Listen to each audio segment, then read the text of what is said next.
घर के आंगन में जहां दो बहुएं सीमा जो कि होनहार बहू थी और रीना जो कि कामचोर बहू थी बैठी हुई थी। सीमा रसोई से आकर कपड़े तय कर रही है जबकि रीना आराम से बैठी हुई है। दीदी, आज माँ जी ने कहा है कि घर की सफाई अच्छे से करनी है। त्योहार नजदीक आ रहा है, आप मुझे मदद करेंगी? अरे सीमा, तुम क्यों इतनी मेहनत करती हो? माँ जी तो खुद भी कर सकती हैं और फिर नौकरानी भी तो है, हमें क्यों परेशान होना। नौकरानी हर काम नहीं कर सकती ना दीदी, और यह तो हमारा ही घर है, इसे सहेजना भी हमारी ही जिम्मेदारी है ना। अरे भाई, जब से तुम आई हो घर के कामों में नई जान आ गई है। मैं तो कहती हूँ थोड़ा आराम भी जरूरी है तुम्हारे लिए। जब सब हो ही रहा है तो बेवजह इतनी मेहनत क्यों करनी। दीदी, मैं मानती हूँ कि आराम जरूरी है, लेकिन अपना घर संभालने का जो सुख है वह और किसी चीज में नहीं मिलता। जब मैं काम करती हूँ तो घर और भी सुंदर लगता है और माँ जी भी खुश रहती हैं। तुम्हें खुश रखने के लिए माँ जी कुछ भी कह देंगी, लेकिन सच बताओ, मुझे ये सफाई, खाना बनाना और बर्तन धोने जैसे काम पसंद ही नहीं आते। दीदी, अगर आप चाहें तो घर के दूसरे काम भी संभाल सकती हैं, जैसे बच्चों को पढ़ाना, कुछ नया पकाना या फिर घर को अच्छे से सजाना। बच्चों को पढ़ाना तो ठीक है, लेकिन तुमसे बेहतर खाना बनाना तो बहुत मुश्किल हो जाएगा। अरे दीदी, कोशिश तो कीजिए, धीरे धीरे सब आसान हो जाएगा। ठीक है, मैं कोशिश करूंगी, लेकिन रोज रोज नहीं करूंगी। ठीक है, सौदा मंजूर है, बस थोड़ा थोड़ा करने से भी बदलाव आ जाता है। रीना मन ही मन सोचने लगती है कि शायद थोड़ा काम करने से माँ जी की नजर में उसकी इज्जत बढ़ जाएगी। वह सफाई में सीमा की थोड़ी मदद करने के लिए उठ जाती है। अगले दिन सुबह का समय हुआ, रसोई में सीमा खाना बना रही है। रीना आलस्य से उठकर आती है और चाय बनाने के लिए गैस जलाने ही लगती है। उफ, सुबह सुबह ये सब करना बहुत मुश्किल लगता है। तुम कैसे कर लेती हो सीमा बहन? आदत पड़ जाए तो सब आसान लगता है दीदी। वैसे आज आप चाय बना रही हैं, अच्छा लग रहा है मुझे तो। हाँ हाँ, मतलब मत निकालो, बस आज मन किया तो बना रही हूँ, रोज मत उम्मीद करना मुझसे। ठीक है ठीक है, वैसे माँ जी को बहुत पसंद है अगर सुबह सुबह गर्मा गर्म चाय मिल जाए तो। रीना चाय बनाकर माँ जी को देती है। माँ जी आश्चर्य से उसे देखती ही रह जाती हैं। अरे वाह रीना, आज हमारी बहू ने अपने हाथों से चाय बनाई है, बड़ी ही स्वादिष्ट बनाई है। अब तो मैं रोज इसी हाथ की चाय पीऊंगी, याद रखना। अरे नहीं माँ जी, मैं रोज नहीं बना सकती। कोशिश कीजिए दीदी, धीरे धीरे अच्छा लगने लगेगा। रीना कुछ नहीं कहती, लेकिन मन ही मन सोचने लगती है कि माँ जी कितनी खुश हो गईं। शायद थोड़ा सा योगदान देने में बुराई नहीं है।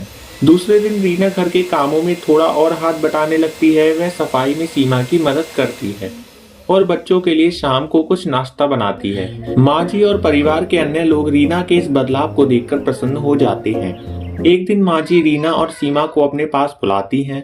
बेटा, घर को संभालने में जो सुख है और किसी चीज में नहीं। रीना, मुझे बहुत खुशी हो रही है कि तुम भी अब परिवार के लिए सोचने लगी हो। माँ जी, सच कहूँ तो पहले मुझे लगता था कि ये सब बेकार की मेहनत है, लेकिन जब मैंने थोड़ा थोड़ा करना शुरू किया तो मुझे खुद भी अच्छा लगने लगा। देखा दीदी, मैंने कहा था ना कि बदलाव धीरे धीरे आता है। रीना मुस्कुरा देती है और घर के कामों को अपनाने का निश्चय कर लेती है। कुछ हफ्ते बीत चुके हैं। रीना पहले से ज्यादा जिम्मेदार हो गई है। हालांकि वह अब भी थोड़ा आलसी है, लेकिन धीरे धीरे घर के कामों में रुचि लेने लगी है। सुबह का समय हुआ, सीमा और रीना रसोई में थीं। दीदी, आज आप क्या खास बनाने वाली हैं? अरे बाबा, रोज रोज कुछ खास नहीं बनाया जाता, लेकिन हाँ, सोच रही हूँ कि बच्चों के लिए आलू के पराठे बना दूँ। वाह, यह तो बहुत अच्छी बात है, बच्चे तो बहुत खुश हो जाएंगे। थोड़ी देर बाद माँ जी और बच्चे नाश्ता करने के लिए आते हैं। तभी माँ जी बोलती हैं। रीना बेटा, आज तो नाश्ता बहुत स्वादिष्ट बना है, सच में तुम्हारे हाथों में जादू है, जादू। हाँ चाची, रोज आप ही पराठे बनाया करो ना। अरे रोज रोज कैसे बनाऊं, पर हाँ, कभी कभी जरूर बना दिया करूंगी।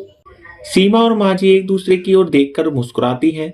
रीना भले ही अभी पूरी तरह बदल नहीं पाई है, लेकिन उसमें आए छोटे छोटे बदलाव दिखने लगे हैं। दोपहर का समय हुआ, सीमा और रीना कपड़े तय कर रही थी। तभी वे एक दूसरे से बोलती हैं। दीदी, एक बात पूछूं? हाँ हाँ, पूछो बहन। जब मैं नई नई आई थी तब आपको घर के कामों से इतनी चिढ़ क्यों थी? असल में जब मैं इस घर में आई थी तब मुझे लगा था कि सारा काम मेरी जिम्मेदारी बना दी गई है। मुझे लगा कि मैं सिर्फ घर के कामों तक ही सीमित होकर रह जाऊंगी, इसीलिए मैंने कामों से बचने की कोशिश की थी बहन। लेकिन दीदी, घर हमारा भी तो होता है, अगर हम ही इसे अपना नहीं समझेंगे तो और कौन समझेगा? हाँ हाँ, ये बात तो सही है। जब मैंने थोड़ा थोड़ा करना शुरू किया है तो एहसास हुआ है कि घर के काम सिर्फ बोझ नहीं होते, बल्कि इसमें अपनापन भी होता है। माँ जी दूर से यह बातचीत सुन रही होती हैं और खुश होकर रीना को आशीर्वाद देती हैं। बेटा, एक बहू सिर्फ घर की जिम्मेदारी उठाने के लिए नहीं आती है, बल्कि वह इस घर की लक्ष्मी होती है। मुझे खुशी है कि अब तुम दोनों मिलकर इस घर को खुशहाल बना रही हो। रीना और सीमा माँ जी के चरण स्पर्श करती हैं। रीना मन ही मन सोचती है कि वह आगे भी ऐसे ही छोटे छोटे बदलाव लाती रहेगी। 1 साल बाद घर में खुशी का माहौल आया है। रीना अब पहले जैसी नहीं रही। वह घर के कामों में रुचि लेने लगी है और सबकी मदद भी करती है। हालांकि उसकी मजाकिया और बेपरवाह आदतें अभी भी बनी हुई हैं, लेकिन अब वह जिम्मेदारी को समझने लगी है। सुबह का समय हुआ है। सीमा और रीना रसोई में खाना बना रही होती हैं। तभी सीमा कहती है, दीदी, आज तो आप मुझसे भी पहले उठ गई, सब ठीक तो है ना? हाँ हाँ, सोच रही थी कि तुम्हें एक दिन आराम करने दूं, नहीं तो माँ जी कहेंगी कि अब भी आलसी हूँ। यह बदलाव बहुत अच्छा है दीदी। माँ जी अंदर आती हैं और रीना को काम करता देख मुस्कुराती हैं। अरे वाह रीना, आज तो मेरी बहू ने कमाल कर दिया है।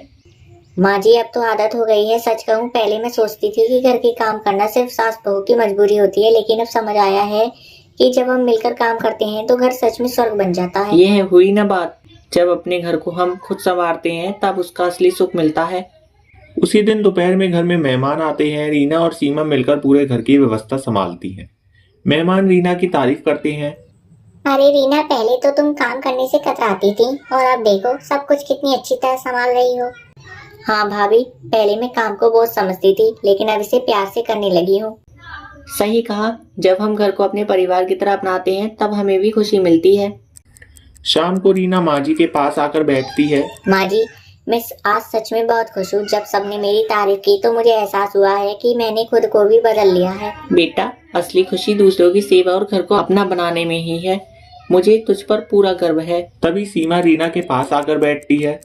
दीदी, तो अब आप खुद को कामचोर बहू से होनहार बहू मानेंगी या नहीं?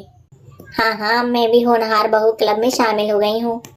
सब हंस पड़ते हैं और घर में खुशी का माहौल बन जाता है। रीना को अब घर के कामों से प्यार हो गया है और वह खुशी खुशी अपनी जिम्मेदारियां निभाने लगी है। तो दोस्तों, आपको वीडियो कैसी लगी कमेंट सेक्शन में जरूर बताइएगा। वीडियो अच्छी लगी हो तो वीडियो को लाइक, चैनल पर नए हैं तो चैनल को सब्सक्राइब जरूर कीजिएगा। मिलते हैं अगली वीडियो में, तब तक के लिए जय हिंद, जय भारत।